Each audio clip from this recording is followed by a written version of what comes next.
अच्छा जी, तो अगला टॉपिक है हमारा मोबाइल डिवाइसेस। अब मोबाइल डिवाइसेस क्या होती हैं? सबसे पहले नंबर पे तो हमें ये पता होना चाहिए मोबाइल का मतलब क्या होता है। मोबाइल का मतलब होता है जो चीज़ मूव कर सकती हो एक जगह से दूसरी जगह, उसे हम लोग कहते हैं मोबाइल। तो मोबाइल डिवाइसेस से मुराद वो डिवाइसेस जिसको हम लोग एक जगह से दूसरी जगह पे कैरी कर सकते हैं, मूव कर सकते हैं, वो हमारी मोबाइल डिवाइसेस होती हैं। इसमें सबसे पहले तो हैंड हेल्ड कंप्यूटर्स हो गए। हैंड हेल्ड कंप्यूटर से मुराद वो तमाम के तमाम कंप्यूटर जो आपके हाथ में फिट आ सकते हैं, जिसको हम लोग हाथ से एक जगह से दूसरी जगह पे कैरी कर सकते हैं, उन्हें कहा जाता है हैंड हेल्ड कंप्यूटर्स। दूसरे नंबर पे आ जाते हैं PDS, personal digital assistant. PDS ऐसे कंप्यूटर होते हैं जिसको आमतौर पे बिजनेसमैन जो लोग होते हैं वो इस्तेमाल करते हैं। इसके अंदर वो अपने तमाम के तमाम स्केजुअल जो पूरे दिन की रूटीन होती है वो नोट कर देते हैं। तो ये तमाम के तमाम कंप्यूटर जो है ना पीडीएस, वो उनको अपनी रूटीन याद करवाते रहते हैं, बताते रहते हैं, गाइड करते रहते हैं उनको कि भैया आपने दिन में ये काम परफॉर्म करने थे। और अपनी ज़रूरी नोट्स या ज़रूरी मालूमात जो होती है वो अपने पीडीए के अंदर अपने असिस्टेंट के तौर पर ये कंप्यूटर उनके लिए काम करते हैं, तो उनके अंदर वो सेव करते रहते हैं, तो उनको कहा जाता है पीडीएस। फिर स्मार्टफोन्स जैसे आप लोग यूज़ करते हैं मोबाइल फ़ोन्स, ये भी मोबाइल डिवाइसेस के अंदर ही आ जाते हैं। जीपीएस, ये लोकेशन ट्रैक करने वाली डिवाइसेस होती हैं, ये भी मोबाइल डिवाइसेस के अंदर ही आती हैं। उसके बाद आ जाते हैं कंप्यूटर की जनरेशन्स की तरफ। इसमें हम लोगों ने देखना है कि कंप्यूटर जो है वो किस किस जनरेशन में इवॉल्व होते होते अब इस शक्ल में हमारे पास पहुंचा है। तो कंप्यूटर की जो सबसे पहली जनरेशन थी उसका नाम था वैक्यूम ट्यूब। ये वाले कंप्यूटर जो हैं वो 1945 टू 1955 तक ये जनरेशन चली है, और उसके बाद दूसरी जनरेशन स्टार्ट हो गई है ट्रांजिस्टर्स। अब वैक्यूम ट्यूब की जगह ट्रांजिस्टर इस्तेमाल होना शुरू हो गए। ट्रांजिस्टर जो हैं वो 1955 टू 1964 तक इस्तेमाल हुए हैं, और उसके बाद थर्ड जनरेशन आ चुकी है इंटीग्रेटेड सर्किट्स। अब इंटीग्रेटेड सर्किट्स ने ट्रांजिस्टर को रिप्लेस किया। अब इंटीग्रेटेड सर्किट जो हैं ये जनरेशन इस्तेमाल हुई है 1964 से 1975 तक। अब 1975 के बाद अगली जो जनरेशन, जो अगली जो टेक्नोलॉजी इस्तेमाल होना शुरू हो गई है वो होना शुरू हो गई है माइक्रो प्रोसेसर्स। माइक्रो प्रोसेसर जो हैं वो अब तक इस्तेमाल हो रहे हैं 1975 से लेकर अब तक। और अब से आगे हम लोग जो नई टेक्नोलॉजी के ऊपर काम कर रहे हैं वो है आर्टिफिशियल इंटेलिजेंस, जिसके ऊपर अभी काम कर रहे हैं। अभी बहुत सा काम इसके ऊपर होना हमारा बाकी है। सबसे पहले हम बात करते हैं फर्स्ट जनरेशन की। The first generation of computer characterized by the vacuum tubes used in the duration of 1942 to 1955 के जो फर्स्ट जनरेशन के कंप्यूटर हैं उनमें जो टेक्नोलॉजी इस्तेमाल होती थी वो इस्तेमाल होती थी वैक्यूम ट्यूब्स की। ये बड़े बड़े ग्लोब बल्ब की तरह की ये बड़ी बड़ी डिवाइसेस हुआ करती थी जो कि कंप्यूटर के अंदर इस्तेमाल होती थी। उनका साइज़ बहुत बड़ा होता था इन कंप्यूटर्स का। ये तकरीबन पूरे बड़े हॉल के अंदर ये कि कंप्यूटर जो है वो आकर सेट हुआ करता था, बहुत बड़े होते थे साइज़ के अंदर। इनमें इलेक्ट्रॉनिक न्यूमेरिकल इंटीग्रेटर और कैलकुलेटर ये पहले आपके फर्स्ट जनरेशन के कंप्यूटर थे। इस तरह यूनिवर्सल ऑटोमेटिक कंप्यूटर्स ये अपने टाइप के फर्स्ट जनरेशन के बड़े बड़े कंप्यूटर में शुमार होते हैं। वैक्यूम ट्यूब्स क्या हैं? Vacuum tubes electric tube about the size of light bulb, ये बल्ब की तरह की बड़ी बड़ी डिवाइसेस हुआ करती थी, एक कंप्यूटर के अंदर इस्तेमाल होती हैं। अब इसके एडवांटेजेस ये थे, सबसे पहला एडवांटेज उसका यही है कि ये अपनी किस्म का एक ही कंप्यूटर था, कोई और हमारे पास ऑप्शन ही नहीं है। ये पहले पहले कंप्यूटर थे तो यही इस्तेमाल होते थे, चाहे कोई चाहे इस्तेमाल करना या ना चाहे तो यही इस्तेमाल होने हैं। तो पहला तो फ़ायदा ये है कि ये थे ही इकलौते। Vacuum tubes were the only components available during those days, कि भाई वैक्यूम ट्यूब जो हम लोग टेक्नोलॉजी इस्तेमाल करते थे ये वाहद वो कंपोनेंट था जो हम कंप्यूटर के अंदर इस्तेमाल कर सकते थे। इससे बेहतर हमारे पास कोई और टेक्नोलॉजी नहीं थी, तो ज़ाहिर सी बात है यही इस्तेमाल होने थे। Vacuum tube technology made possible to make electric digital computer, हम इसकी मदद से इलेक्ट्रिक डिजिटल कंप्यूटर भी बना सके। This computer could calculate data in millisecond, ये कंप्यूटर आपका डाटा मिली सेकेंड के अंदर कैलकुलेट कर कर आपको दिया करते थे।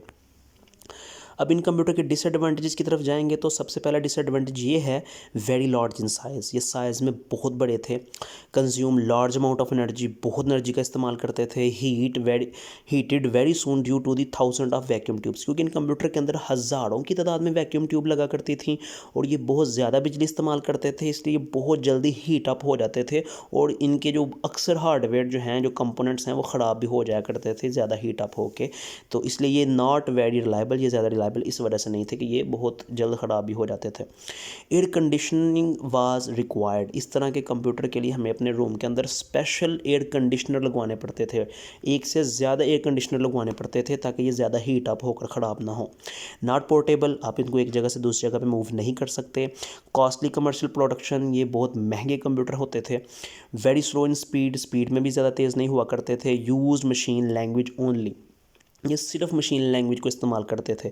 आप यूँ समझ लें कि सिर्फ स्किल्ड लोग जो होते थे, जो मशीन लैंग्वेज को समझते थे, वही इनको इस्तेमाल कर पाते थे। हर आम बंदा इन कंप्यूटर को इस्तेमाल नहीं कर सकता था। Used punch card for input, इनमें अगर डाटा का आपने इनपुट करना है तो उसके लिए पंच कार्ड का इस्तेमाल किया जाता था। Not versatile and very faulty, तो ये ज़्यादा कोई वर्सटाइल, ये कोई ज़्यादा कोई अट्रैक्टिव नहीं होते थे। बड़े बड़े बल्कि साइज़ के अंदर ये कंप्यूटर हमें मिला करते थे। फिर आ जाती है सेकंड जनरेशन। सेकंड जनरेशन में ये ट्रांजिस्टर का इस्तेमाल होना शुरू हो गया। वैक्यूम ट्यूब की जगह अब ट्रांजिस्टर ने ले ली थी। Use transistor are developed in Bell laboratory in 1947 के 1947 में बेल लैब के अंदर ट्रांजिस्टर को जो था वो डेवलप किया गया था। Size of computer decrease by the replacing vacuum tubes by transistor के आने से जो वैक्यूम ट्यूब वाले कंप्यूटर थे, जो साइज़ में बहुत बड़े हुआ करते थे फर्स्ट जनरेशन के, उनका साइज़ कम हो गया। इनमें IBM 7097 सीरीज़, IBM 1400 सीरीज़, ये तमाम के तमाम वो कंप्यूटर हैं जो कि सेकंड जनरेशन के कंप्यूटर हैं, जिनमें वैक्यूम ट्यूब की जगह ट्रांजिस्टर का इस्तेमाल हुआ करता था। अब ये आपके सामने एक छोटी सी डायग्राम है ट्रांजिस्टर की। ये ट्रांजिस्टर का साइज़ है। आप देख सकते हैं कि ट्रांजिस्टर वैक्यूम ट्यूब की निस्बत कितने छोटे थे साइज़ के अंदर, तो इसलिए कंप्यूटर का साइज़ पहले से ज़्यादा कम हो गया। Transistor is a semiconductor device use to amplify and the switch electric signal and power, कि ये आपका एक सेमीकंडक्टर है जो कि आपके सिग्नल को, इलेक्ट्रिक सिग्नल जो है उनकी मदद से सप्लाई प्रोवाइड करता है कंप्यूटर सिस्टम को। अब इसका फ़ायदा क्या है ये दूसरी जनरेशन का कंप्यूटर की, तो वो ये फ़ायदा है कि smaller in size as compare to the first generation, कि फर्स्ट जनरेशन के कंप्यूटर से ये छोटे हो गए थे, अब कंप्यूटर का साइज़ पहले से कम हो गया था। मोर रिलायबल, ये ज़्यादा रिलायबल थे उससे। Use less energy and were not heated, ये कम बिजली का इस्तेमाल करते थे और ये ज़्यादा हीट अप नहीं होते थे वो वैक्यूम ट्यूब वाले कंप्यूटर्स की तरह। बेटर पोर्टेबिलिटी, उनकी निस्बत इसको आप लोग एक जगह से दूसरी जगह पे पोर्ट कर सकते थे, मूव कर सकते थे, लेकिन ये भी इतना आसान नहीं था, बट उसकी निस्बत फर्स्ट जनरेशन की निस्बत आसान ही था। Better speed and could calculate data in micro second, इसके अंदर डाटा को कैलकुलेट करने की स्पीड माइक्रो सेकेंड के अंदर थी। उसमें हमने देखा मिली सेकेंड, लेकिन इसमें माइक्रो सेकेंड की स्पीड जो है वो हमें मिल रही होती है। एक्यूरेसी इम्प्रूव्ड, इसकी एक्यूरेसी, इसमें डाटा को कैलकुलेट करने का रिजल्ट ज़्यादा बेहतर प्रोवाइड करता है ये हमें फर्स्ट जनरेशन की निस्बत, अगर हम उसे कंपेयर करें तो। अब इसके डिसएडवांटेज ये हैं कि हमें इसमें भी एयर कंडीशन की ज़रूरत पड़ती है। Required air condition was required, क्योंकि साइज़ कम तो हुआ है लेकिन इतना भी कम नहीं हुआ, अभी भी वो हीट जो है वो जनरेट करते ही हैं। कांस्टेंट मेंटेनेंस रिक्वायर्ड, अब इसमें हमें कंसिस्टेंट जो है वो मेंटेनेंस करनी पड़ती थी, मुसलसल इसको जो है वो देखना पड़ता था, इसके हार्डवेयर को चेक करना पड़ता था, तो ये भी एक काम इसके अंदर इजाफी था। Only use for specific purpose, ये सब ख़ास किस्म का काम करने के लिए हम इन कंप्यूटर को इस्तेमाल करते थे, आम जनरल हर काम के लिए इस्तेमाल नहीं करते थे। कॉस्टली एंड नॉट वर्सटाइल, ये महंगे भी होते थे और ज़्यादा वर्सटाइल भी नहीं थे।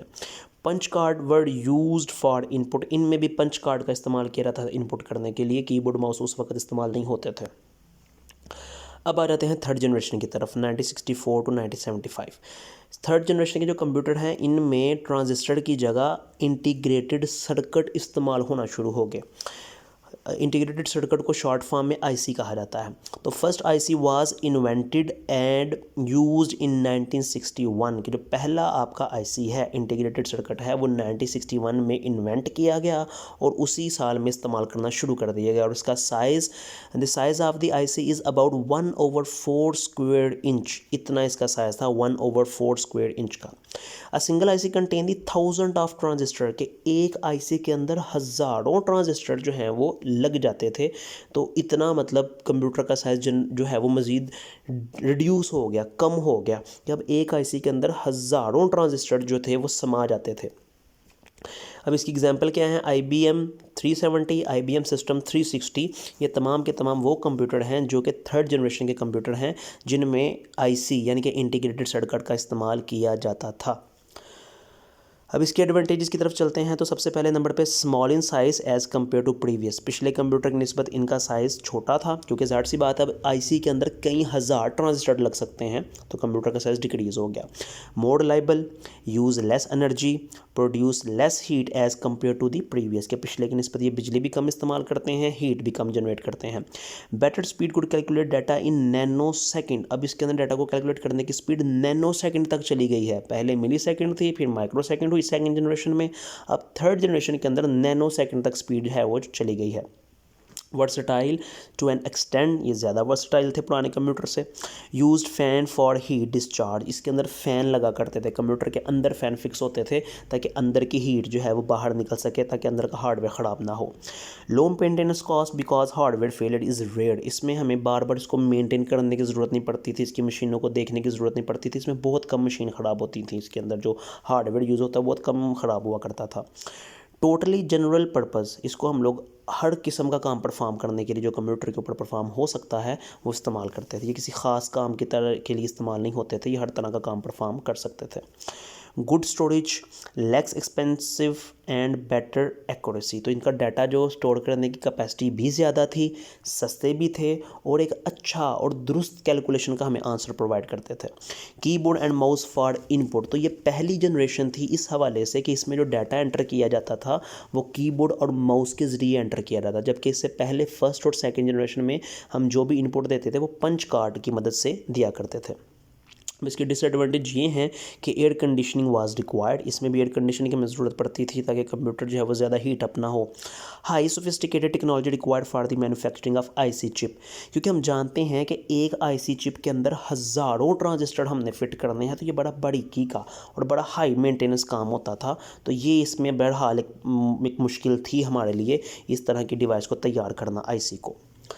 अब उसके बाद आ जाते हैं फोर्थ जनरेशन की तरफ, जो अभी भी इस्तेमाल हो रही है। 1975 से इसको इस्तेमाल करना शुरू किया गया था और अब तक इस्तेमाल कर रहे हैं। Started with the invention of micro processor, के अब इसमें माइक्रो प्रोसेसर का इस्तेमाल किया जा रहा है। Micro processor contain thousand of IC, अब एक माइक्रो प्रोसेसर के अंदर हज़ारों आईसी लगते हैं और आपको पता है हज़ारों, एक आईसी के अंदर हज़ारों ट्रांजिस्टर जो हैं वो काम करते हैं। Ted Hoff create first microprocessor for Intel in 1971, कि टेड हॉफ ने इंटेल के लिए, इंटेल कंपनी के लिए 1971 में पहला प्रोसेसर बनाया था। और याद रहे कि अब हमारे कंप्यूटर का जो साइज़ है वो पहले से कई गुना छोटा हो चुका है, क्योंकि अब हमारे पास माइक्रो प्रोसेसर और एक माइक्रो प्रोसेसर के अंदर हज़ारों आईसी हैं और एक आईसी के अंदर हज़ारों ट्रांजिस्टर, यानी कि अब हमारा जो बड़ा कंप्यूटर था वो रिड्यूस होते होते बिल्कुल छोटा कंप्यूटर, जैसे हमारा मोबाइल फ़ोन है, इस तरह का रह गया। एग्जाम्पल क्या है? एप्पल मैकिन्टॉश और आईबीएम कंपनी की तरफ से पीसी, एप्पल की तरफ से मैकिन्टॉश और आईबीएम की तरफ से पीसी, ये दो अपने उस वक़्त के पहले आपके माइक्रो प्रोसेसर के ऊपर बेस्ड कंप्यूटर बनाए गए। और अब जितने भी कंप्यूटर मोबाइल आप देख रहे हैं इन तमाम के अंदर माइक्रो प्रोसेसर ही इस्तेमाल होता है। अब इसके फ़ायदे क्या हैं? More powerful and reliable than previous, पहले वाले कंप्यूटर से ज़्यादा पावरफुल थे, उनसे ज़्यादा रिलायबल हैं। Very small in size, less power consumption, less heat generation, use fan for heat discharge, इसमें कोई एसी का इस्तेमाल नहीं होता, इनमें सिर्फ कंप्यूटर के अंदर एक फ़ैन लगा होता है जो कि हीट को बाहर प्रोड्यूस करता, बाहर निकाल देता है, और बाहर को हमें एसी की ज़रूरत नहीं पड़ती इस कंप्यूटर को इस्तेमाल करने के लिए जिसमें माइक्रो प्रोसेसर लगा होता है। Not air condition is required, air conditioning कोई ज़रूरत नहीं है हमें। टोटली जनरल पर्पज़, ये हर तरह के काम परफॉर्म करने के लिए इस्तेमाल करते हैं हम इन्हें। लेस नीड ऑफ रिपेयरिंग, इनको ज़्यादा रिपेयरिंग की भी ज़रूरत नहीं पड़ती। Cheapest among all the generation, पिछली तमाम जनरेशन में ये जो चौथी जनरेशन है हमारी माइक्रो प्रोसेसर वाली, ये सबसे ज़्यादा सस्ती है। Best speed to read instruction 1 million per second, के 1 मिलियन के भी 1 मिलियन पर सेकेंड की स्पीड से हमें डाटा जो है ये कैलकुलेट करके हमें दे देते हैं, इतनी ज़्यादा फास्ट स्पीड है इनकी। उसके बाद आ जाती है फिफ्थ जनरेशन, जिसके ऊपर अभी भी काम किया जा रहा है और अभी ये बहुत सा काम इसके ऊपर करना बाकी है।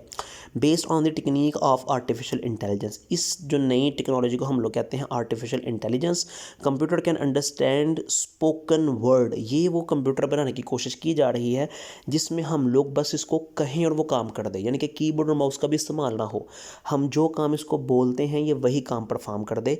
ऐसे कंप्यूटर बनाने की कोशिश की जा रही है जो इंसानों से बेहतर चीज़ों को को सुने, इंसानों से बेहतर चीज़ों को समझें और इंसानों से बेहतर जो है वो हमें जवाब, रिज़ल्ट जो है वो प्रोड्यूस करके दें। आपने अक्सर बहुत सी मूवीज़ देखी हैं रोबोट्स वाली, जिसमें रोबोट जो हैं वो इंसानों की तरह ही काम कर रहे होते हैं, बल्कि उनसे ज़्यादा अच्छा काम परफॉर्म कर रहे होते हैं। वो जो टेक्नोलॉजी है वो है आर्टिफिशियल इंटेलिजेंस की technology. The advancement in modern technology scientist are working to increase the speed of computer के बहुत से साइंटिस्ट की स्पीड को मज़ीद इंप्रूव करने की कोशिश कर रहे हैं। Advancement in modern technology will revolutionalise the computer in future, कि ये वाली जो अगली एडवांस किस्म की टेक्नोलॉजी हम लोग जो इस्तेमाल कर रहे हैं ये कंप्यूटर की दुनिया में इनकलाब पैदा करने वाली है, कि हमें अब इंसानों से ज़्यादा बेहतर चीज़ जो है वो मिल जाएगी, जो हर अपने तरीके से मशीन जो है वो खुद ही सोचेगी, खुद ही समझेगी और बेहतर किस्म की जो है वो रिज़ल्ट जो है वो हमें प्रोड्यूस करके देगी। इसकी एक बहुत बड़ी एग्जांपल चैट जीपीटी है। अगर आप चैट जीपीटी को इस्तेमाल करें, वहाँ पे अपना कोई भी क्वेश्चन करना है, वो उन्होंने ऐसे कंप्यूटर को ट्रेन किया हुआ है कि वो आपके सवाल के मुताबिक आपका जवाब जो है वो आपको खुद ब खुद जनरेट करके देगा। अब इसके हवाले से थोड़ी सी एक्सप्लेनेशन ये है कि फिफ्थ जनरेशन कंप्यूटर की एग्जांपल उसने आपके सामने दी हुई है कि ये वो कंप्यूटर है कैपेबल ऑफ पैरेलल प्रोसेसिंग, ये एक ही टाइम में मल्टीपल काम जो है वो परफॉर्म कर सकता है। स्पोर्ट वॉइस रिकॉग्निशन, ये आपकी आवाज़ को रिकॉग्नाइज करता है, पहचानता है और उसी के मुताबिक काम करता है। अंडरस्टैंड नेचुरल लैंग्वेज, ये नेचुरल लैंग्वेज उर्दू इंग्लिश जो आप बोलते हैं ये उसी को समझेगा और उसी के मुताबिक आपका काम परफॉर्म करेगा। अब ये कुछ डायग्राम्स हैं जिसमें आर्टिफिशियल इंटेलिजेंस जो है वो दिखाए गए हैं, और ये एक जनरल स्ट्रक्चर है जिसके अंदर हमारे फर्स्ट जनरेशन के कंप्यूटर 1945 टू 1959 उसकी डायग्राम, उसकी तस्वीर है। फिर सेकंड जनरेशन के कंप्यूटर जो कि उसमें साइज़ में फर्स्ट जनरेशन ज़रा छोटे हो चुके हुए हैं 1959 टू 1965। फिर थर्ड जनरेशन के कंप्यूटर 1965 टू 1971 जो और भी साइज़ में छोटे हो चुके हुए हैं। अब उसके बाद फोर्थ जनरेशन के कंप्यूटर 1971 टू 1980 और उसके बाद अब फिफ्थ जनरेशन के कंप्यूटर जो हैं वो आपके सामने है। तो यही आपका आज का टॉपिक था। Thank you so much.